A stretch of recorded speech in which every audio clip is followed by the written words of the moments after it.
Suppose I asked you to tell me about yourself.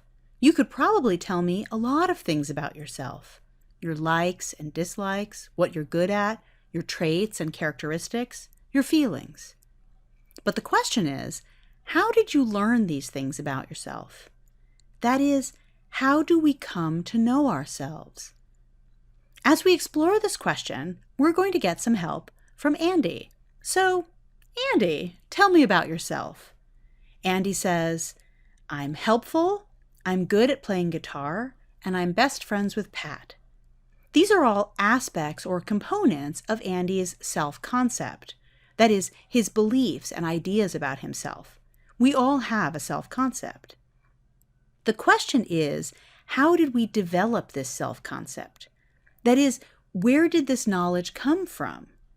How does Andy know these things about himself? There are really only a few possible sources of self-knowledge. We could use introspection and look within ourselves. We could rely on autobiographical memory, memories of events and experiences we've had. We could look at our own behavior. And finally, we could derive self-knowledge from other people. Let's start with introspection. Introspection is the idea that we look inside ourselves to gain self-knowledge. In other words, Andy looks inside himself and he feels helpful, so he says that he is helpful because that's how he feels inside. It's clear that introspection is going to be part of our self-knowledge, but it's also the case that introspection is limited in a number of ways. First of all, some thoughts and feelings are not accessible to conscious awareness. Some of our thoughts are so rapid that they are outside conscious awareness and not available for introspection. Similarly, some of our feelings are not accessible to conscious awareness. This means that sometimes introspection can actually impair our self-knowledge. Let's look at an example. Let's imagine that you came to the lab and your task is to taste test jams. I want you to taste these 4 jams and tell me which one you like best. This is a study by Wilson and Schooler. Some of the people just tasted the jam and told the researchers which one they liked best, but other people were required to give reasons first. That is, they had to explain why they liked the jam they chose before they were allowed to choose. In other words, they had to introspect about the reasons for their choice. Then everybody's answers were compared to a panel of jam experts, people who are experts in taste testing jam. When people were required to give reasons for their choice, their jam choices were less similar to the experts. That is, they picked less tasty jam.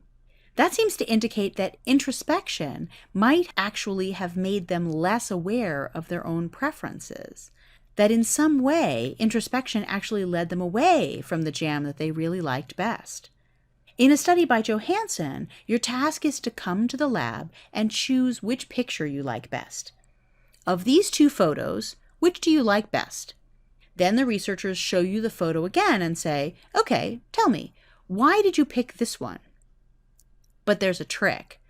The photo the researchers give you back is actually the photo you didn't choose.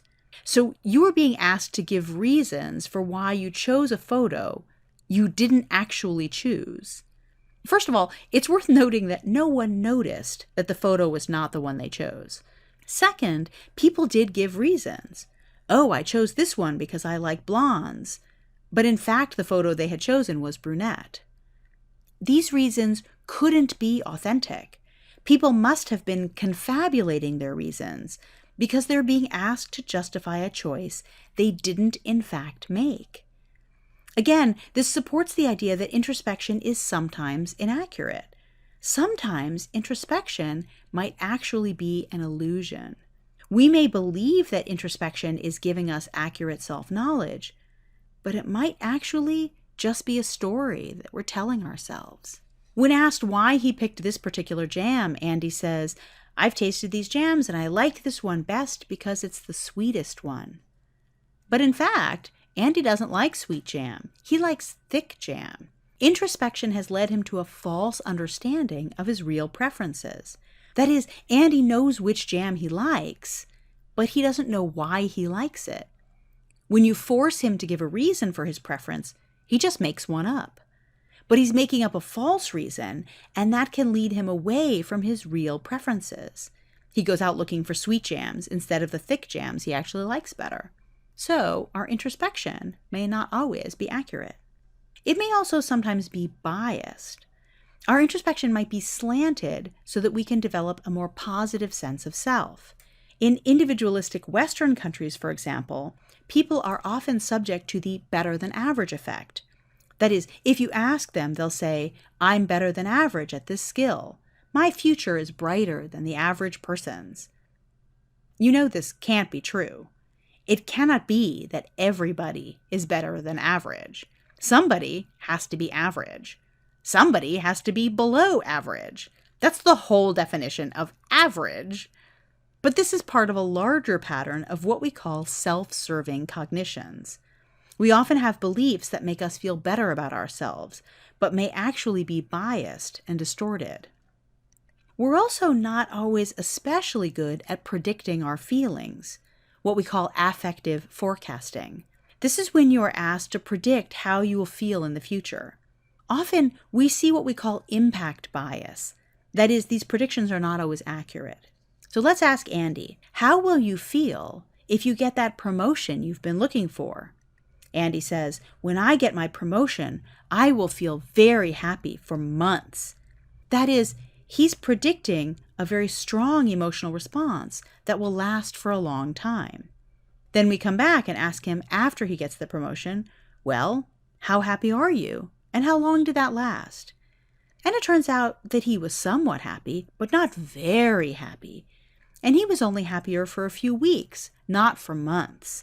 That is, he believed he would feel more strongly and for a longer time than he really did.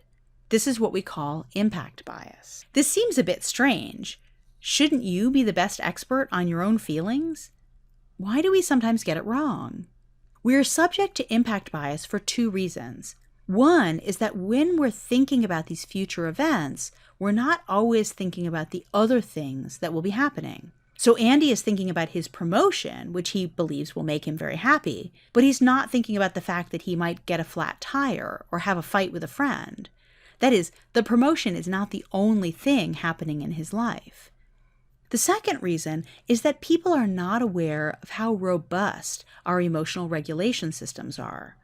We have these hedonic processes that tend to mute really strong emotions. So when we feel really bad, we have coping mechanisms that help us feel better faster than we think. But these coping mechanisms also moderate strong positive emotions. When we feel very happy, our hedonic processes will bring that strong emotion back down to neutral faster than you think. So while it is certainly true that introspection is part of our self-knowledge, it's not always accurate. Our self-knowledge could also come from autobiographical memory. We could use our memories of events and experiences to inform our understanding of ourself. So here Andy says, "I got an A in my guitar class, so I know I'm good at guitar." It's clear that our self-concept is going to be influenced by the memories we have of our experiences.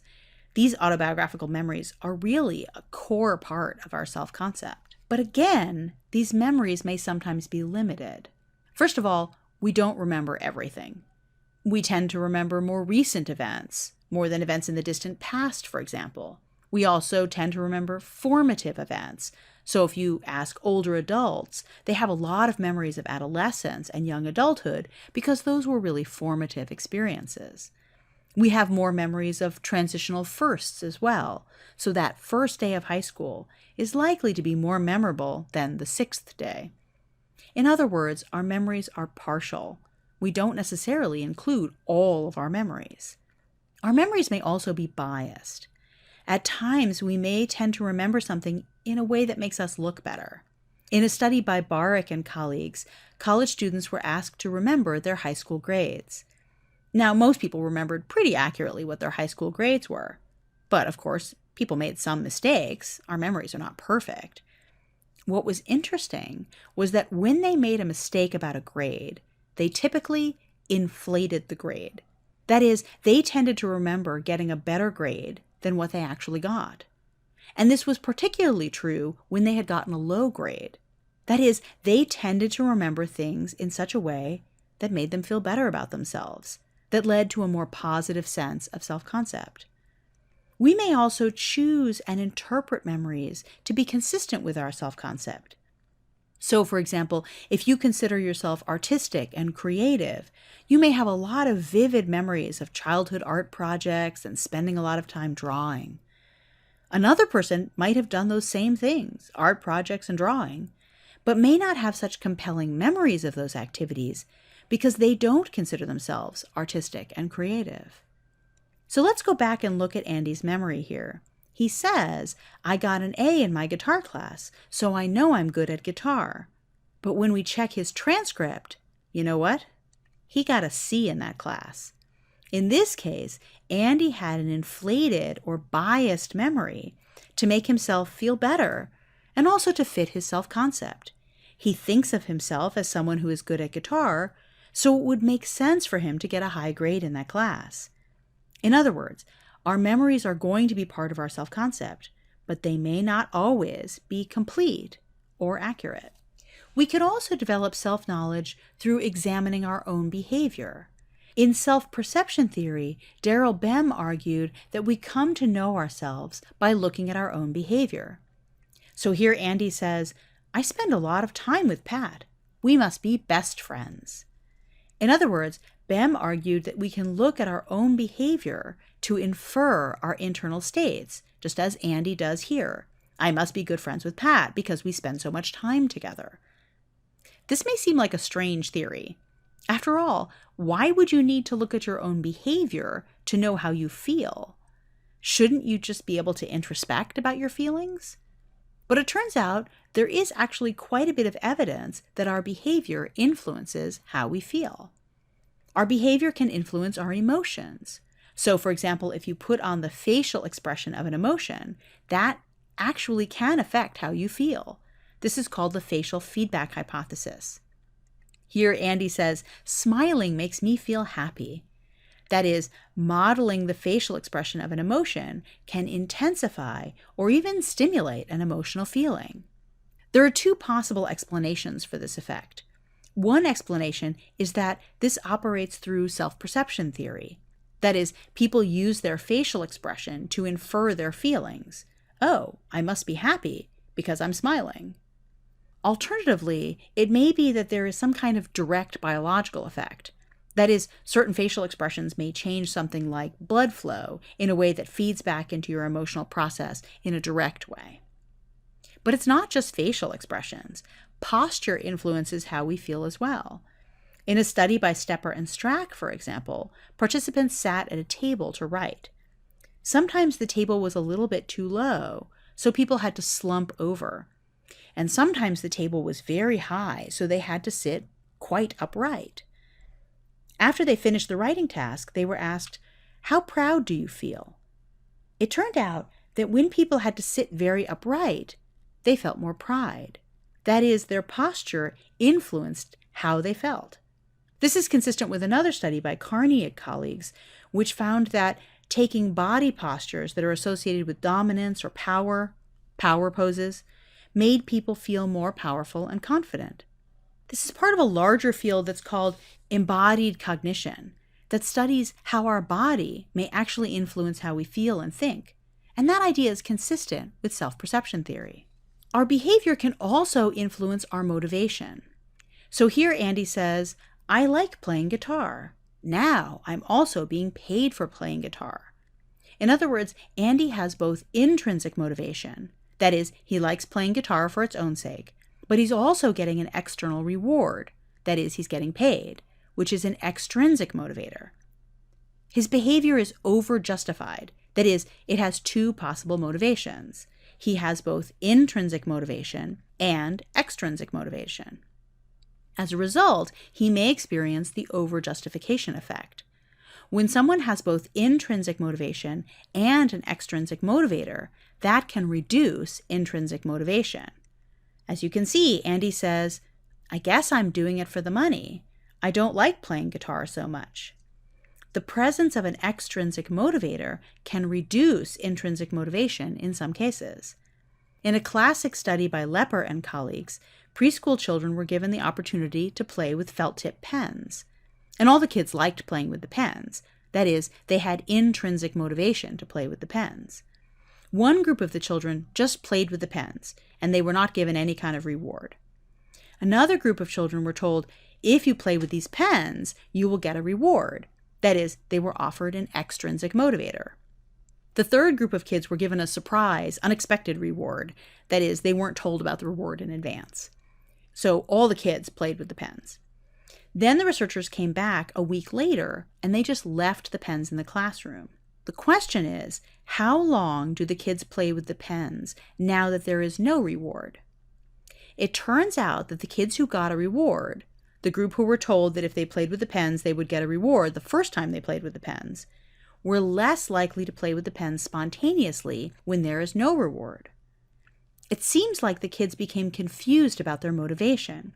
That is, they liked playing with the pens, but something about being told they would be rewarded for it made them believe they were only doing it for the reward. So they have less intrinsic motivation later on when there wasn't a reward. This seems consistent with self-perception theory. That is, I look at my behavior, I'm playing with these pens, but I'm being rewarded, so I must be doing it just for the reward. This tends to happen most when the reward is offered in advance for merely engaging in the behavior, rather than rewards based on the quality of the work. So this leads to the question, who knows us best? Introspection would claim we know ourselves best. That is, because we can look inside ourselves, we know ourselves better than anyone else could. But self-perception theory claims that other people could know us just as well as we know ourselves. After all, they're looking at our behavior to know who we are, and we're looking at our behavior to know who we are. It turns out the answer is that it depends. Simin Vazir created a theory called the self-other knowledge asymmetry, which says that whether you know yourself better than other people know you depends on what you're looking at. If we're looking at an internal trait that's hard to observe, unsurprisingly, we know ourselves better, since we have access to internal information that other people don't have. For external, observable traits, other people know us about as well as we know ourselves, because they're relying on our behavior and we're relying on our behavior. But there are some areas where our ego is involved, where we're motivated to see ourselves a certain way. And in those cases, other people can actually know us better than we know ourselves. For example, evaluating your intelligence or your creativity. Those are places where you might have strong motivations to want to see yourself a certain way. And that can lead you to be less objective and more biased. Whereas another person might be more objective and able to judge you more accurately. The last source of information about ourselves would be other people. Other people can be a source of self-knowledge in a number of ways.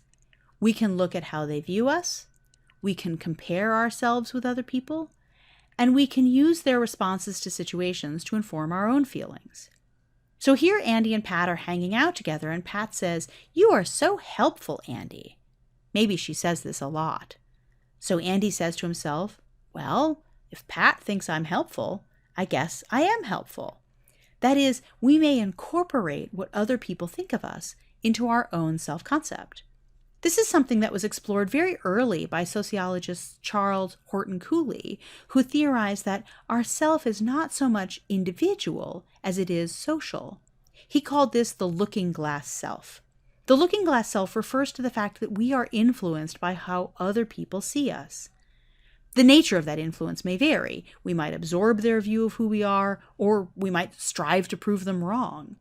Either way, how other people see us, or how we think they see us, could influence our self-concept. We also compare ourselves to other people. This is the core of Leon Festinger's social comparison theory. He claimed that when you don't have objective information, it makes sense to compare yourself to similar other people to evaluate yourself. So here Andy says, am I good at guitar? Well, I play better than Juan, so I guess I'm pretty good. Andy is comparing himself to Juan, presumably somebody who is similar, someone who's been playing guitar for about as long as he has, to evaluate his musical skills. This makes sense, and it is clearly true that we compare ourselves to other people. The big questions in this field have been, when do we engage in social comparison, and to whom are we comparing ourselves? Festinger argued that we only compare ourselves to other people when there is no objective information available. Some researchers have argued that we compare ourselves to others even when there is objective information. Here, Andy is comparing himself to Juan, even though he has a grade in a guitar class that would presumably be more objective information. Others have argued that when objective information is available, we're at least less likely to rely on social comparisons. This is a debate in the field. There's also the question of who we choose as comparisons. Why did Andy compare himself to Juan? Well, presumably Juan is similar, and we do tend to compare ourselves to similar other people. That is, Andy and Juan have both been playing guitar for about the same length of time. But sometimes we engage in strategic comparisons to make ourselves feel better. Why did Andy pick Juan when James has also been playing guitar about as long as Andy?